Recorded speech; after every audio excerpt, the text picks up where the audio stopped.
Hey guys, just wanted to give you guys a look around here before we get going on today's little project. The oaks now, they're finally starting to turn. They're a really pretty red, and they are really complementing everything else that that is just now really popping out here. So just give you a little look around the property here. That's cabin 1 down there.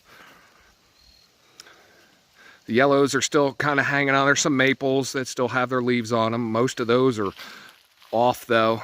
And then I've got another couple oaks that are back in here that are really looking pretty as well. All right guys, on to business. So, probably saw by my thumbnail there on this video, I got lucky. I got lucky, that's all I can say. I was down in a town near me here, and it's kind of like a mom and pop electrical supply place that I just stopped in. I was like, well, I'm here, and let me go in and just ask to see what's going on. And they received 5 of these boxes about 2 weeks ago, and they actually had a list that they went down. Different people calling saying, hey, like a waiting list, and they had 1 left, and it's the exact model that I've been trying to get and looking for and things like that, and it was at a price that was $500 less than what I had one on order for.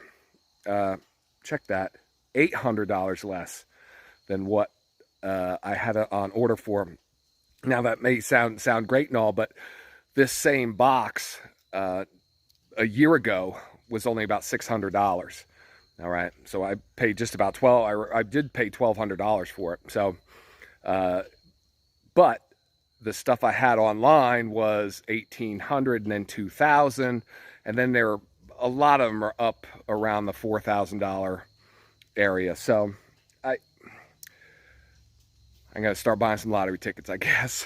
All right, guys. So I've got the box right now in the cart, and I'm back over here. You remember this from several videos ago? I put up the electrical stuff, at least the stanchion. So my plan for today is to get that box mounted on there, get the meter height properly set, and yeah, I think Rebecca's in there making some calls to the power company to see, when they can come out and take a look to make sure everything's okay. So, I got my hands starting to shake. My shoulders are not what they used to be. All right, guys, so I'll check in with you in a little bit. Well, I managed to get it mounted up here onto the unistrut and all the brackets here. There's only 4 bolts that hold it up here, but the box itself is around 40-50 pounds, something like that. So, it's a bit awkward trying to line things up and everything, but it's up and it's secured in place. So let me just give you a lowdown on kind of what this box is going to do and why. I wouldn't say it's hard to get. Everything's hard to get, but let me show you why I wanted to get something like this specifically. So because we're having 400 amps of power sent down here from our pole that's up there by the house, you obviously need a 400 amp panel, and that's kind of what makes this unique. And this is what they call a combo panel. So the service meter is going to go here. That's that little glass thing with the wheel that goes around, or used to go around. It's all digital nowadays, but that'll go here, and that will have a metal sheet over it, and I will really never see this side again, ideally. And that sends power over here to these 2 spots. So I have 2 200 amp breakers. This is a breaker right here, and then another 200 amp breaker can go there.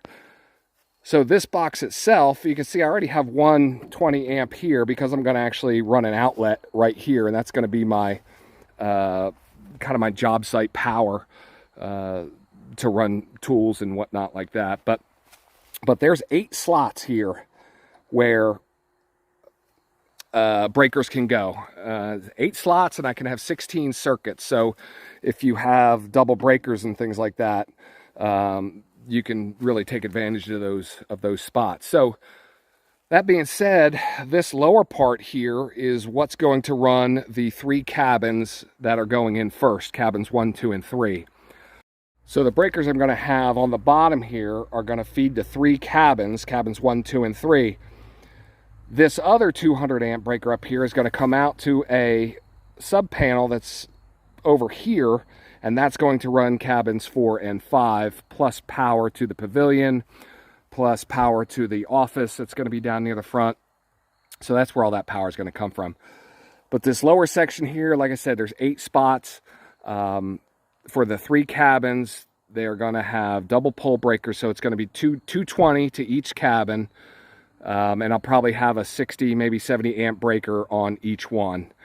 So that'll be more than enough power to run what's going to be inside of the cabins. Okay, so yeah, that's kind of the lowdown of it. Certainly is a lot more specifics when you get into electricity and things like that. I'm not going to really get into any of those specifics. And yeah, well, that's how that goes. So that's up and mounted. I'm going to get the fronts on it here, and then there's other things I got to do today. I've got to run around. I bought a big roll of this plastic here, and I'm going to use that to kind of cover a lot of this up, because we've got some rain coming, and I've got stacks of wood and other things that, you know, I just don't want to be sitting out in the rain. So I'm going to utilize a lot of this plastic and cover a lot of stuff up, and that should be through tonight, and then tomorrow should be back in the sunshine, I think. So we'll check and make sure, but yeah, that's what I'll work on this afternoon.